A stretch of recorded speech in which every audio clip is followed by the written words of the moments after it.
Hey, everybody, and welcome to another edition of the Rising Tide Leadership Podcast. My name is Mo, and I'll be sitting in the host chair today because, again, I have back Dr. Lem Usita. What's up, dude?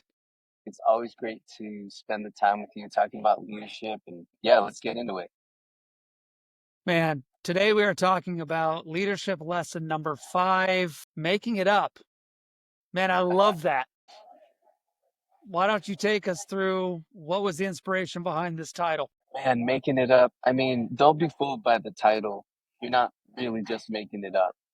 Like that's the title, but really you're taking your abilities, you're taking your leadership, you're taking your confidence, you're taking your character into decisions that you make in leadership. And when you have to make it up, you have to, you have to sometimes rely on past successes and your leadership ability.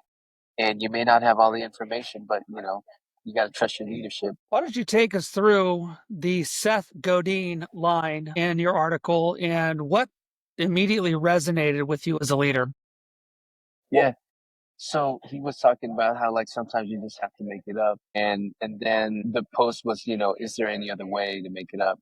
And I think part of the reason why that line stands out to me is because it was my first executive role, and it was a pretty common occurrence for me to have to make decisions quickly, like just really fast. Like, what do you think about this? And then the decision that you made becomes what we do. And so, like, I just realized that like part of leadership is, man, there's a lot of things that need to happen, and you may not have all the information, but you got to make the decision, and then you got to stand by your decision. Why do you think so many leaders struggle with making decisions when they don't have all the facts? I mean, isn't that what leadership's all about? Well, I think I'm going to blame the educational system. In the educational system, you have to be, you were taught and trained to have all your ducks in a row. You were taught to check your work. You were taught to that there's always one right answer to the question. You know what I mean? And sometimes leadership doesn't always look like that. It isn't always clean. And so, I think we struggle with making decisions where we don't have all the facts because we haven't learned how to do it. We've been taught to only make decisions when you have all your ducks in a row. Yeah, I remember my teacher used to ding me on my math test because I got the right answer, but I didn't use the right way to get there. And I was like, I got there. What more do you want? Do you want me to get a Yeah, wrong answer? I gave you the right answer. yeah, What do you want from me? yeah. So, can you walk us through a time in your leadership when you had to make it up in real time? So I was thinking through this. There's so many times that I've had to do that, but there isn't one specific thing that stands out. A lot of times it would happen on the fly, like you're in a meeting and you had to make a decision, or an emergency came up and you had to make a decision. And I think it was just common, that occurrences would happen all the time where you would have to make a decision, like kind of off the fly and without all the information, like make a decision and then stick by it. Yeah, I mean, that's interesting. There is a difference between recklessly improvising Yeah, and responsibly leading right. without complete information. I mean, am I on the right track? Yeah, but I think it's reckless when you don't take into account all the information that's available. So it's reckless to not take into account what information you have. And so, in the article I say you may not have all the information, but you have some information. And so there's always going to be a level of decision making that can be based off of what you do know.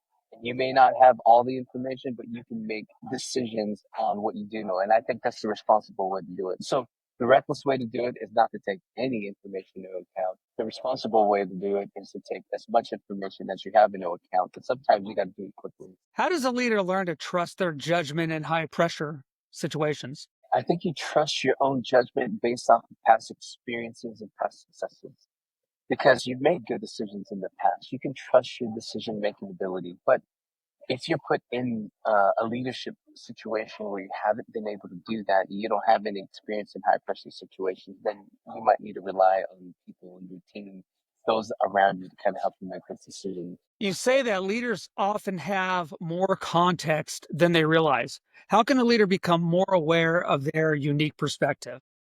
Yeah, that's a great question. You have more context because you've made decisions in the past and have gotten successes from it. So the context is you. Like, what have you done? And you can rely on that. You can have confidence and faith in your abilities because you've done things like this in the past. I think part of it is also understanding that you can translate successes in the past into successes in the future, even if you weren't in a leadership role, right? And so successes in the past all work out to help you in the future. And it may not have been a leadership success, but it was still a success. And so understanding that those experiences and that context helps you to become more aware of your perspective and, can really help you in your decision making in your leadership. So in leadership, clarity is a leader's best friend. If you have clarity for Yeah, your people, it makes things better. It keeps the frustration 100%. away, right? Yeah, So what role does intuition play in leadership? Because that's really important when clarity is yeah, missing. yeah. I think if you read the book Blink by Malcolm Gladwell, the book highlights your ability to trust your snap judgments. It highlights your ability to trust your intuitions. Again, because of your experiences, because of the successes that you've had, because you've made good decisions in the past. Like you can trust your snap judgments and your intuitions based off of that. What would you say to the leader who feels paralyzed by indecision because they don't want to make a mistake? Man, if you're paralyzed by making decisions, then you need to learn how to make decisions, you know? It just seems so simple. I don't know how else to make this point except for maybe make Yeah. smaller decisions, like make smaller decisions and have smaller successes. Have this, build up the self efficacy in order to move into bigger decisions. And so if you're paralyzed by making decisions, then make smaller, and then grow it. How do you personally balance humility with confidence when you're making a decision without the full picture, without full certainty? Yeah, this is a great question. So you use your confidence to make decisions, and then you use your humility when you made the wrong decisions. You see what I'm saying? So I don't know that you're balancing it as much as you're tapping into the confidence to make the decision. And if you make the wrong decision, you tap into that humility. Also, if you made the right decision and you got a success out of it, have the humility to give credit to the people that did the work. Because I know a lot of leaders that like love to take credit for work that they do. And so it takes humility to do that as a leader. But you don't necessarily balance it as much as you tap into the thing that you need to make decisions with the confidence and then tap into the humility. Yeah, for those out in the audience, I always try to slip in a how do you balance question for Yeah. Dr. Lem because he doesn't like balance at all. He just likes to Not go and really. do it. And so every now and again, I want to see if he really doesn't like balance as much as he says he doesn't. And again, Dr. Lem, you found me out. I mean, I'm just giving you my take. I love the No, question. no, that's good, man. I love it. So, what signs should a leader look for as it's time to pivot or adapt mid strategy? Yeah. When your decisions aren't working, then it's time to pivot or adapt. Plain and simple. I think you can overthink a decision and make changes before you even know what the outcomes are. So have a little patience, let it play out. And then when you know that it's the wrong decision, then make the adjustment. If you got a good team and a good leadership culture, your team will help you and they'll have, the confidence and they'll have the permission to step in and help you. But that leadership culture really, really is key in order to make that happen. One of the big takeaways that I've had from this specific article that you wrote, and even just this conversation, you've said twice now that we shouldn't make it difficult. We shouldn't make it complex. And I love Yeah, that because right here at Rising Tide, we're about simplifying the complexities of your leadership journey. yeah, And there are some complexities. There's a lot yeah, of complexities in leadership, but sometimes the things that we think are complex aren't as complex as we make them out to be. And I think that's one of the great takeaways yeah, of what you write in this article because leaders have what it takes a lot of the times, but they get paralyzed because yeah, they're thinking, I must be missing something. But just yeah, like you yeah, said, man, Mo, I just think it's really that simple. How do you explain to your team that you're changing direction without appearing indecisive? yeah. The way to not look indecisive as a leader is to have a relationship with your team so that, they know you've communicated what you're doing and then constantly communicating all the things that are happening so they know that it's not indecision.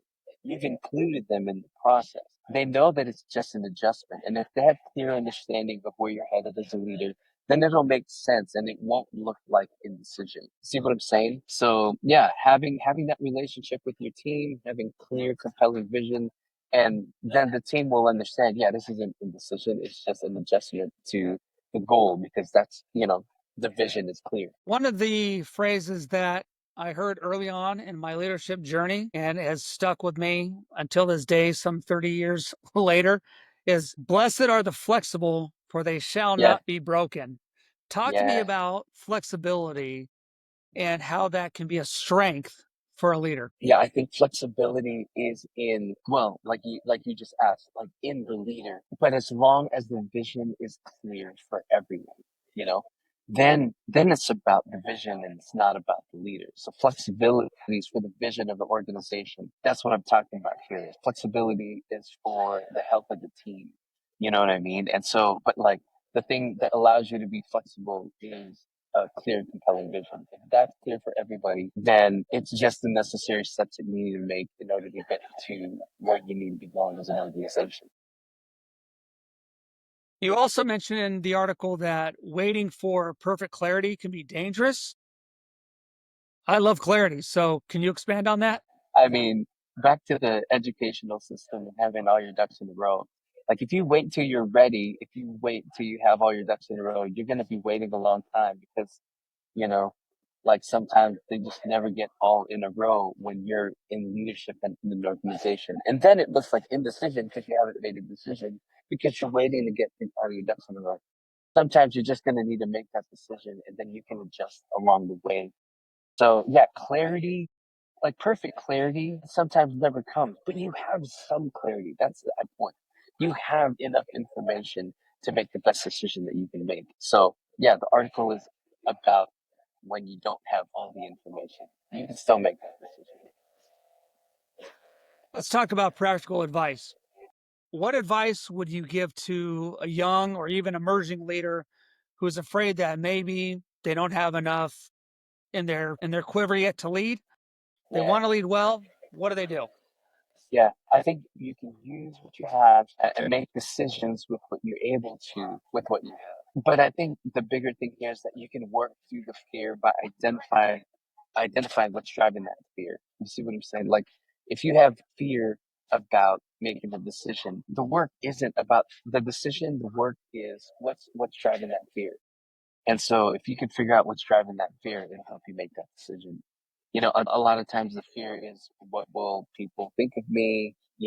I mean, the fear might even be I might lose my job. Okay.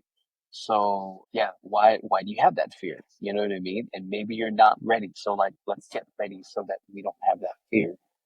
Does that make sense? And so like Yeah. then you're doing just like you said, then you're taking this complex thing and you're making it simple. This is the thing that I need to work on. So yeah, figure out what that fear is and then you're able to make that decision. Yeah. I tell leaders, you got to get ready. The only constant in leadership is change. So, how do you stay grounded in purpose when the situation keeps on shifting? It keeps on changing around you. Yeah. Well, you stay grounded by keeping your visions and your values clear. That is what keeps you grounded.